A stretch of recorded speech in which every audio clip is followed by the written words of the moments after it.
Okay, hey guys, I'm making this for video for the 2 people who care, but I am taking part in a tournament tomorrow, so I'm just doing a team report on the team I'm gonna use before I go in, and I'm sorry for it being recorded like this. This is literally the best I can do. I wish I had a capture card so bad, but yeah, okay.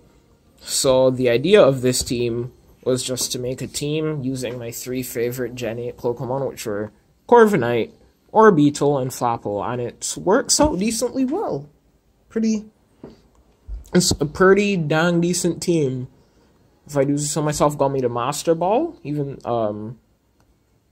in my first season of playing, but I don't play this game a lot, so I haven't gotten back, but I do not doubt my ability that I could. So yeah. When you see team reports, they usually have an idea, if they have Mimikyu, Dragapult, the thing is you lead Mimikyu and Dragapult, and then you Shadow Sneak and then kill everything. So the main strategy for this, well, for context, Incineroar used to be Ninetales, who was just an attacker who came in the back and kind of just smirked everything with Choice Specs, Heat Wave, and boosted in Drought, so that was really fun. But then I took place in a tournament, and so I played in a tournament and I came 3rd, and which made me pretty happy, but the people who I lost to said I need more support, so they told me to change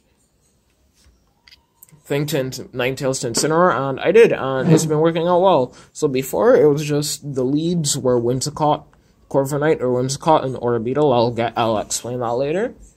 You just Dynamax and set Tailwind, Dynamax, Taunt, and do things good. Yeah, that's basically it. But if you allow me to go deep into the Pokemon and their moves, I can explain more in depth. So let's do just that. So we got Reparations, the Whimsicott. Good. I don't care Pokemon. Its item is the Focus Sash, just so it sticks around for 2 turns unless it's in Sandstorm or Hail, which happens not. Well, it still happens often because T-Tar is everywhere, but still, Focus Sash, great insurance. I've EV trained it in max speed, max special attack with Timid Nature. I'm not invested into bulk that much because, again, I'm just here for 2 turns and then I leave. But I still want to hit things hard enough if I get the chance. So you go into moves. Let's look at this last. Let's go first. Taunt. So the thing about doubles is if you don't play, is that one Pokemon could run status moves to make sure that the other Pokemon can be boosted or protected or whatever. And Taunt stops this from every Pokemon that isn't a Dark type. Since Taunt is Prankster, it means that. What is Prankster?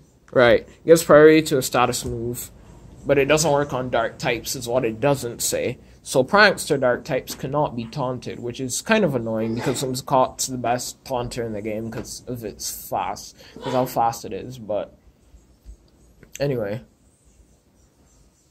So yeah, but it's still useful. It's a shame I can't put I couldn't find room to put Taunt on this team other than this, so it's still useful. The most important move here is Tailwind, though. This is my speed control. This is how I make sure that I move when I want to. And yeah. Well, Taunt and Tailwind are my speed control more so because Taunt stops things like Trick Room from going up, and then I can Tailwind the next turn and kill the Trick Room setter, so really good. And then Moonblast is just the move. Sorry, got distracted. I blanked out. Anyway, Moonblast is just the move of choice. It's Whimsicott's strongest stab. And Fairy type is a very, very, very, very good offensive type. I was thinking of replacing it with Dazzling Gleam, but like,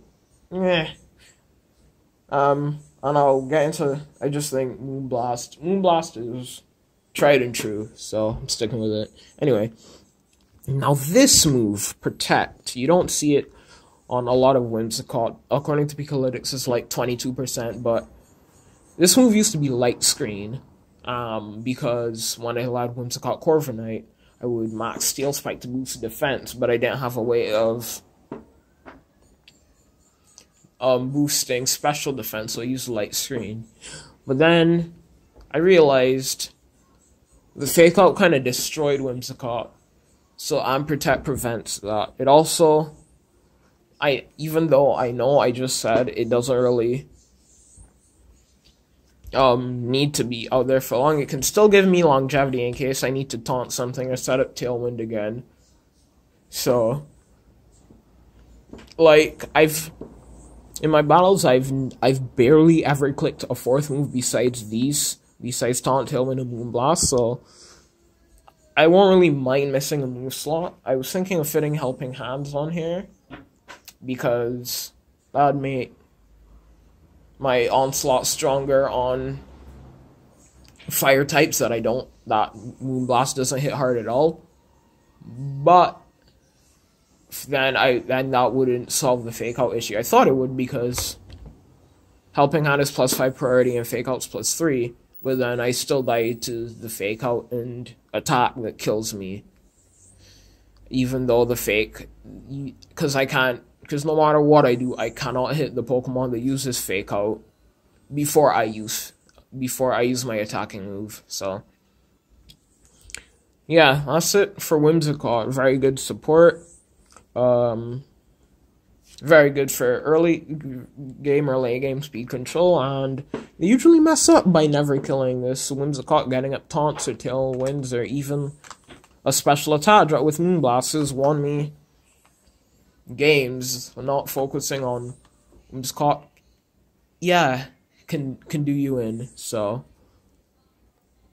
yeah, Whimsicott's just good or reliable.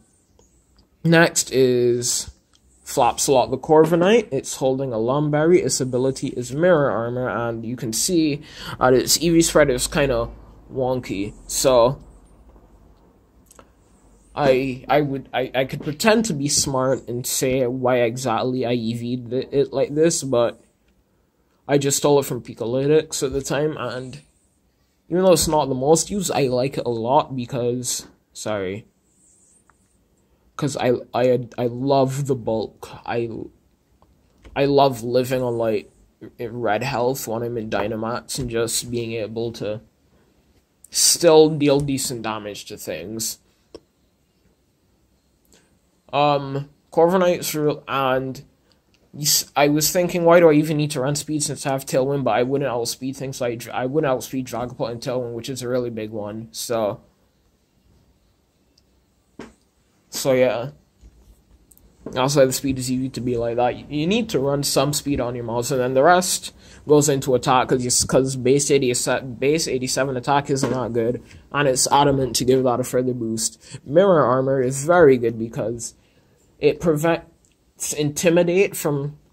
It hurts Intimidators. Well, that aren't special Arcanine, but it hurts Intimidators a lot, and it hurts Pokemon like Dragapult that use moves like Max Phantasm to lower the defense, even though Dragapult's defense can't be lowered itself. But it's basically like an offensive version of Clear Body, and I really, really like that. So Corviknight is holding a Lumberry because this thing cannot afford to get burned. It cannot afford to get burned. Like, if a Pokemon burns me or statuses me, I eat the Lumberry, I cure it, and I finish it the next turn more times than not. So yeah, like, Paralysis is bad because then I don't have my speed control anymore. The opponent has it since I'm now slower. Frozen, I just know. Sleep powder is pretty neat.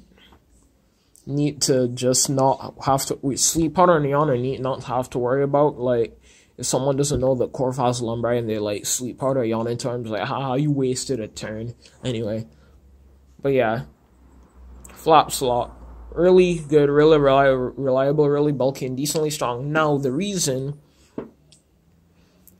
And this Pokemon's kind of the star of the team, even though I wanted the star of the team to be Flapple, but we'll get to that. This Pokemon's star of the team because it has what I think are the best max moves in the game. Usually, these 3 moves are like the moves you will see on almost all attacking Corviknights, because support Corviknights run stuff like Taunt. But running Taunt, this would mean a turn I am not in Dynamax, so. And it still wouldn't, like, get pranksters before they did anything. But Brave Bird turns into Max Airstream, which, again, is another form of speed control. Iron Head turns into Max Steel Spike. Makes this Pokemon with very strong defense even better against physical moves. Even though there's nothing kind of on the special side for it, which is, like, Corviknight's really good at, like, being a physical tank, but specially. Even though a lot of special things don't really hit it hard, even though its 2 weaknesses are mostly special, but. Roost is, of course, recovery. Things. After you have all your defense boosts, since Steel is. After you have, like, 1 or 2 defense boosts from Dynamax, things aren't going to. Physical moves, especially, aren't going to be doing damage that can't be roosted off. So, and then Body Press, this works really well with Max Steel Spike. Gives you a defense boost, so that this move is stronger since it uses your defense. But the cool thing about it is that it's also raises your attack in Dynamax's Max Knuckle, which I think is really neat.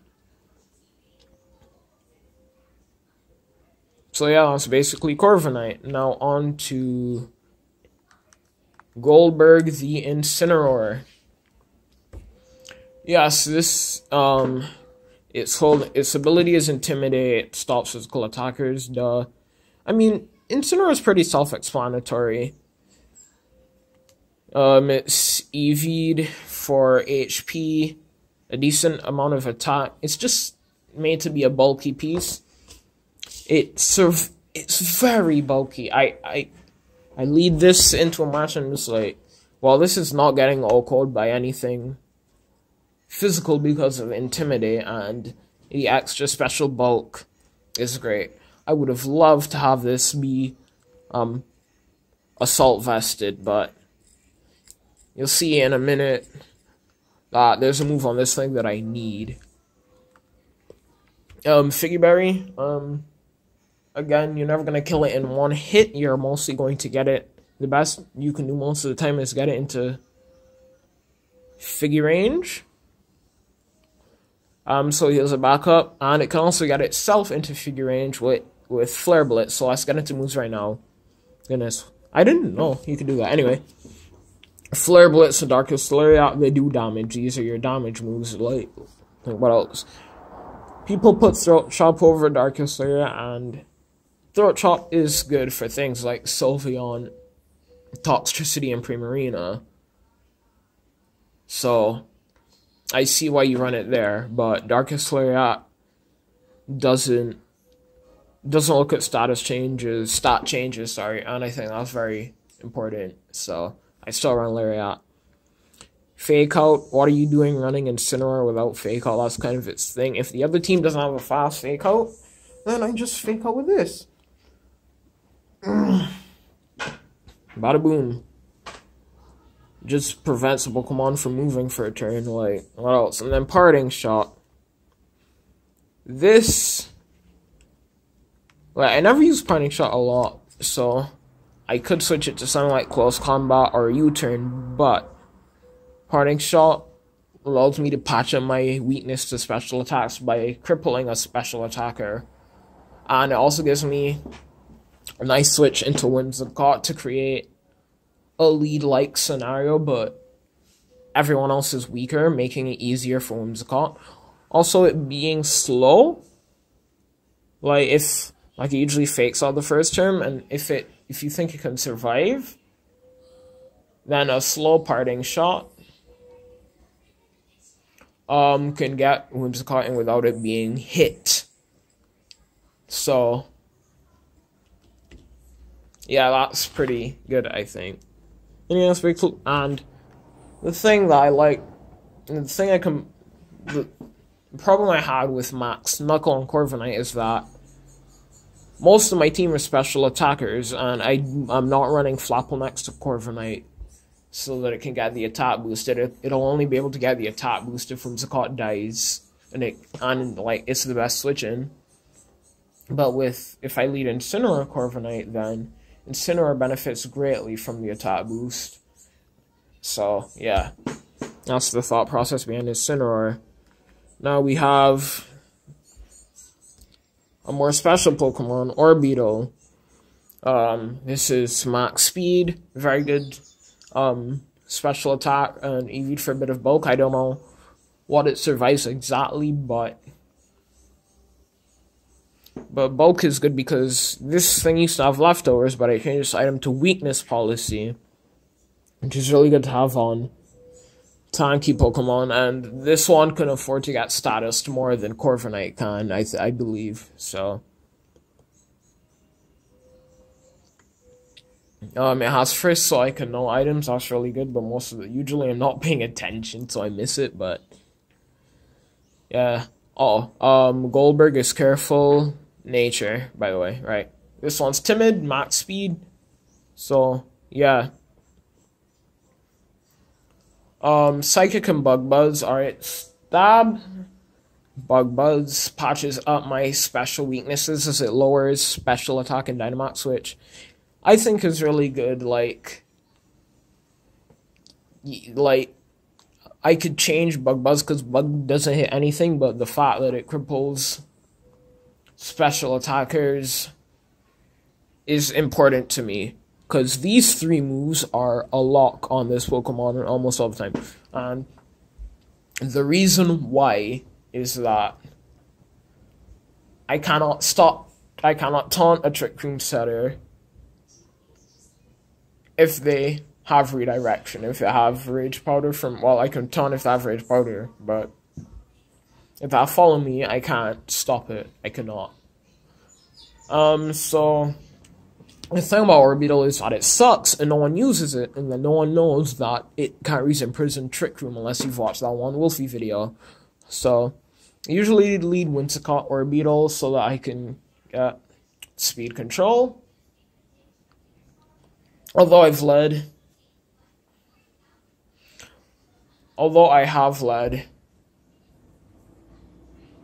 Incineroar Orbeetle before and went into Whimsicott later, but yeah, also Parting Shot allows me to cycle Intimidates more easily. I forgot to say that. So yeah, Imprison Trick Room.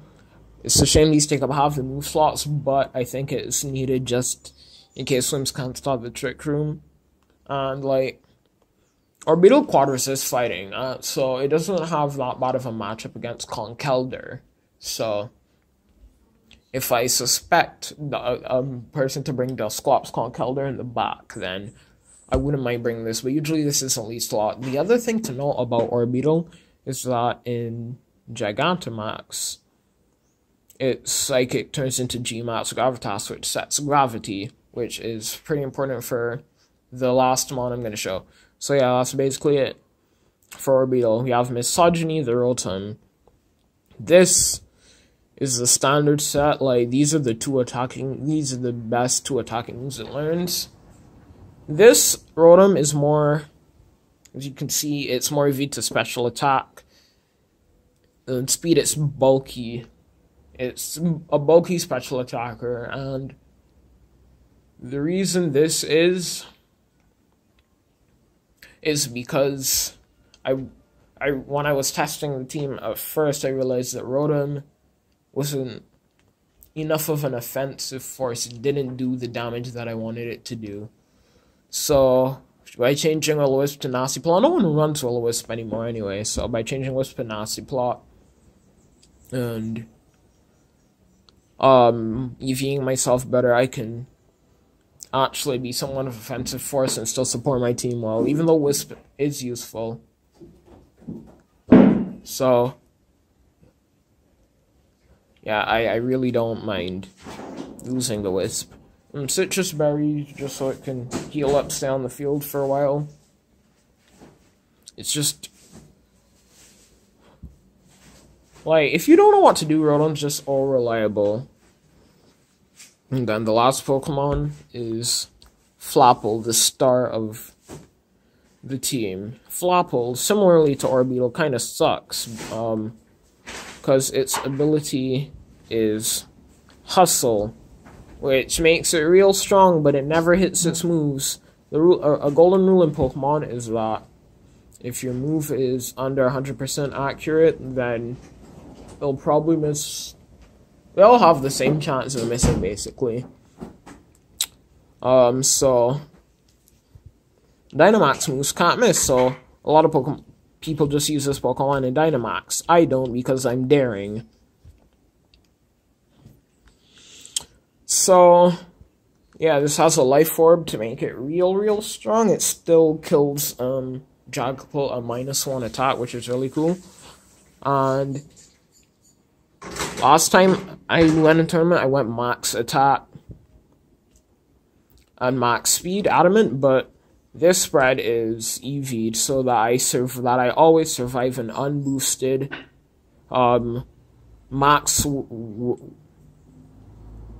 Windstorm, or whatever it's called, from Dragapult in Dynamax. It will never kill me, which is incredible. So I have it Stab and Protect, just so, because Protect is a very good move and you should have it on most of your Pokemon. But the thing is, between Fly and Sucker Punch, the thing is, Fly is only good if you're running it in Dynamax, and like I said, I do not run it in Dynamax, and Sucker Punch gives me the priority because Flapple is generally pretty slow. Base 70 is not fast, so just to get the jump on things. Sucker Punch has won me games. Like I was facing against a Charizard and a Torkoal, and they're very close to ending me, but I realized that I had him if I just Sucker Punched him, which kills because Flapple's very strong, and then I just Hydro Pump the Torkoal. So yeah. Sorry, something in my throat, but yeah. Now, I mentioned with Orbeetle that it sets up gravity, and if we look at Flapple's signature move, Grav Apple, it's powered up by gravity. It turns into 120, and you never really think about it until you deal half, until you use Grav Apple and Gravity, and it deals, and it takes a Duraludon down to half, which is a quad resist. It resists a move 4 times, and it still did half its HP. Its defense die is like base 100, and it has very good base HP. So that is how powerful this move is if it hits. Also, Gravity fix. Another thing is Gravity fixes Flapple's abysmal accuracy. These 2 moves will always hit, and Dragon Rush changes from a 60% accurate move to an 80% accurate move, basically. So yeah, if I bring Orbeetle, I will always bring Flapple in the back. And yeah, a couple things. G-Max Orbeetle is obviously the side gravity, but why G-Max Flapple?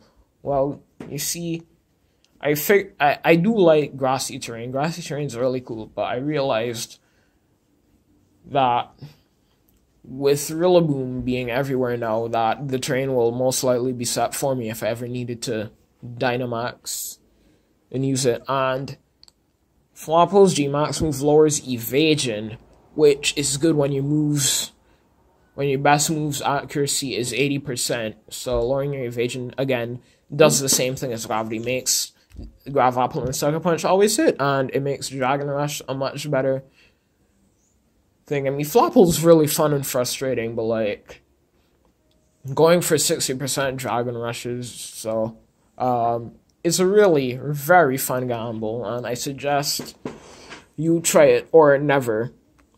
But yeah, a couple of things. This team is weak to gravity. Not only does gravity boost Flapple, but it also brings airborne Pokemon to the ground. This is an airborne Pokemon, and this is an airborne Pokemon. With gravity up, both of these Pokemon are weak to ground, and that is awful. Will I fix it? No, I don't care.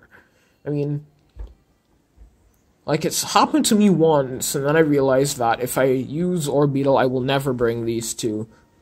Like, usually the team is going to call Orbeetle, Incineroar, Flapple, and that does very well. So,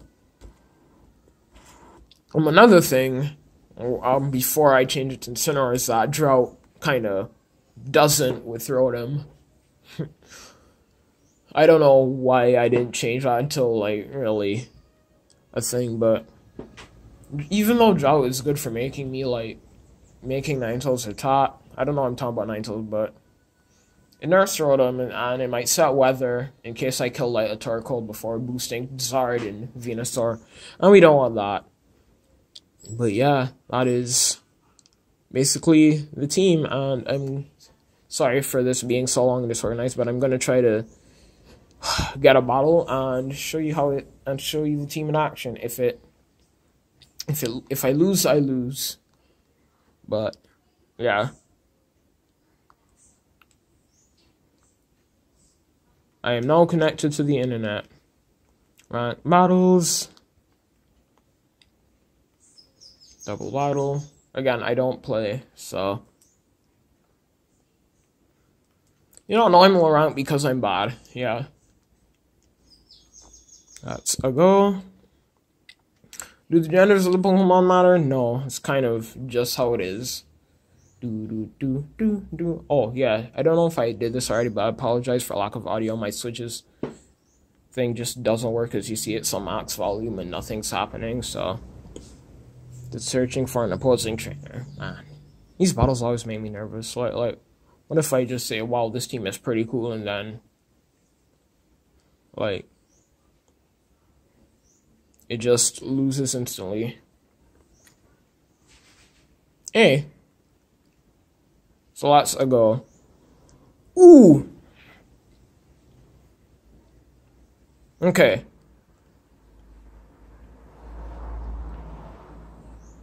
I like this team a lot.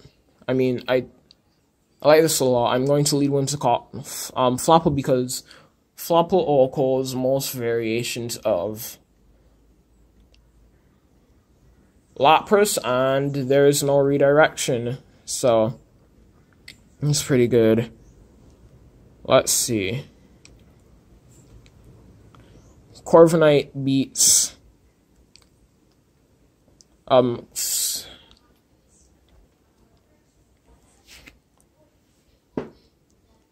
think Corviknight and Rotom are pretty good here in the bot.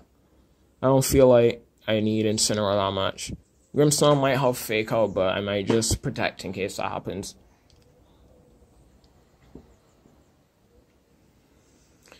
So yeah, let's see. He probably has a plan with how fast he chose his team, so hopefully I don't just flounder here. Snorlax and Surfetched.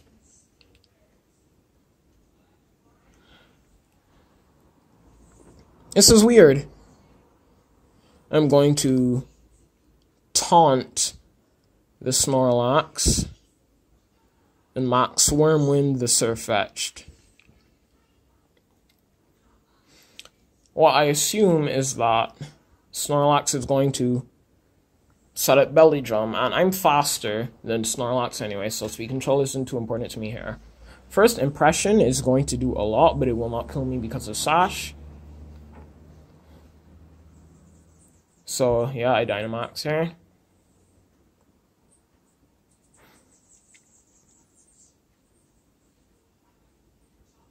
Hopefully he does not do the same with his Snorlax. Even if Snorlax Dynamaxes, Max Hormone will cripple it, so... No Dynamax, yep, first impression. Very strong move. Taunt the Lox. Surfetch will not be able to hit me with that again.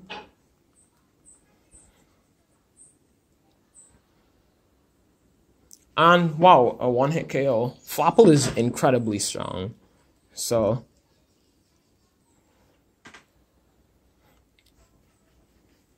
And yeah. Yes! I knew that happened.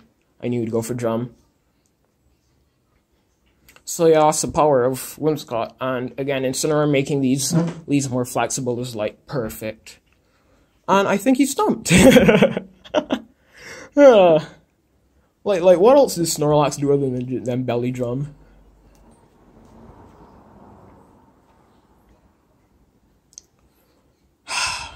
Let's see. Grimmsnarl could fake out, but I just want to hit it with move. Actually, no. I will Tailwind so that I can take out the Snorlax. Yeah, because Grimmsnarl will most likely outspeed me. Okay. Yeah. Yee. Ugh.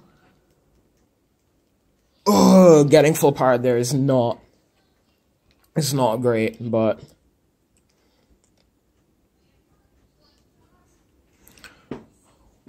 Whatever, man. 25% chance to happen, but like, who cares?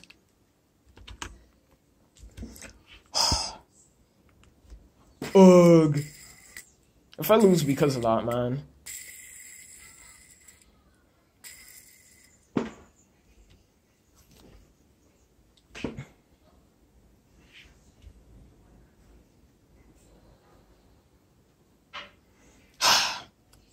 This is probably Grimmsnarl.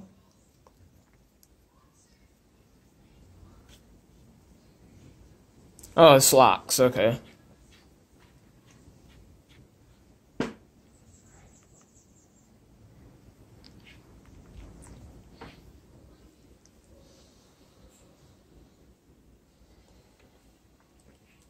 Okay, bulk up, I don't know if that was like the right play, but...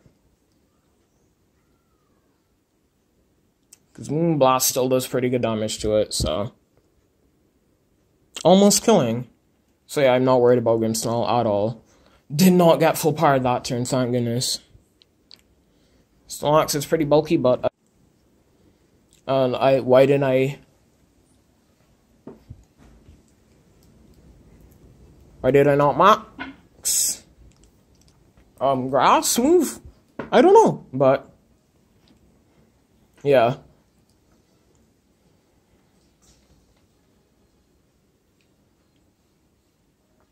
Whimsicott can just take out the Grimmsnarl, and I'll just protect the Flapple. Actually, yeah. It wastes a turn of his Dynamax anyway, he can't do much.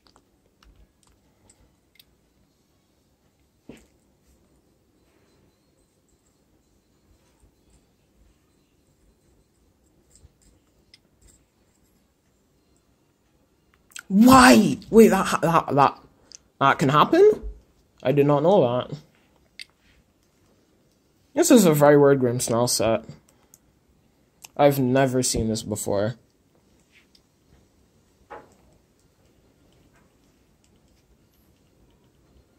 It still doesn't help.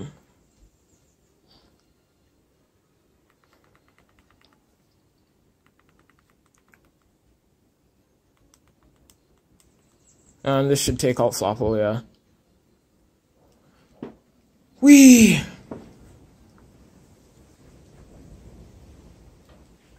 Grimstall can't rest again safely, so...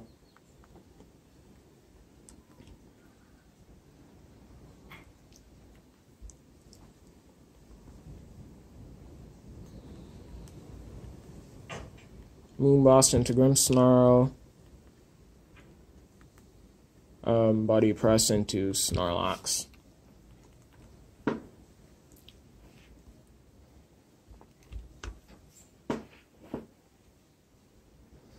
Oh my goodness, he's taking so long. This has just been a weird match, man. Man, I really hate paralysis so much. Yes, Whimsicott, good job. You should get punished for that. Like I said, if it's not 100%, it's going to miss in crucial moments, and I deserved that, because I got power haxed. Corviknight, I mean, wow! I did so little.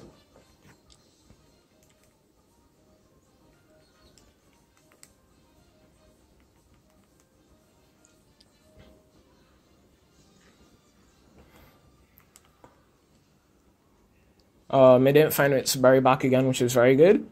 Its Dynamax is going to run out now. And yeah.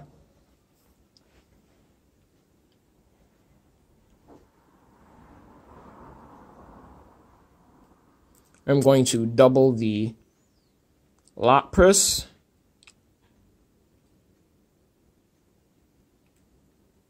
Yeah, I'm going to double the Lapras because Snorlax is not a threat anymore. It can't switch out to reset its attack.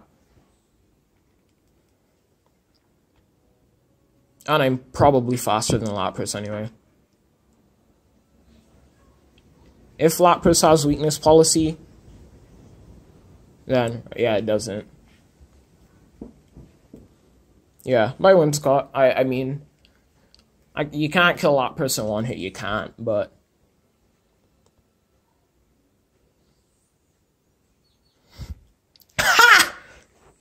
Oh, Lapras is leftovers, okay.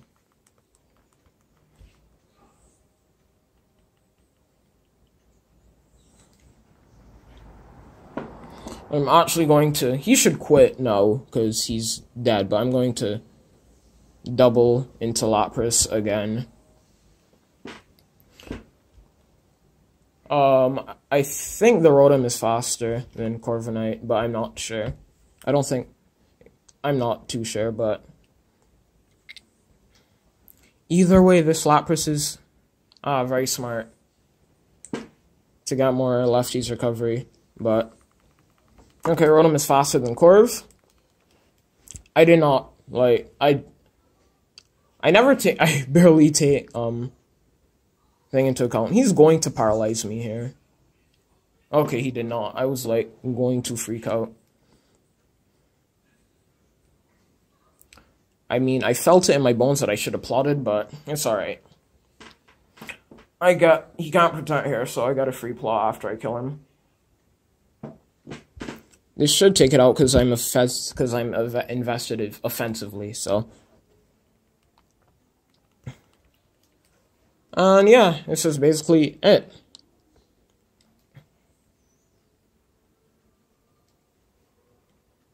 If Rotom gets paralyzed, that could be a different story, but I think I have the offense to kill. I do not want to miss, so I'm going to T-Bolt and press. Something like Brave Bird probably would be better, but see how much T-Bolt does.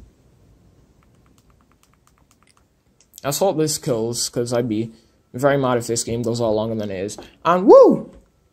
I won. Very unique team. I have no idea what his goal was, but yeah, that's it. Thanks for... If you watch this whole thing, wow. But thanks. Thanks a lot.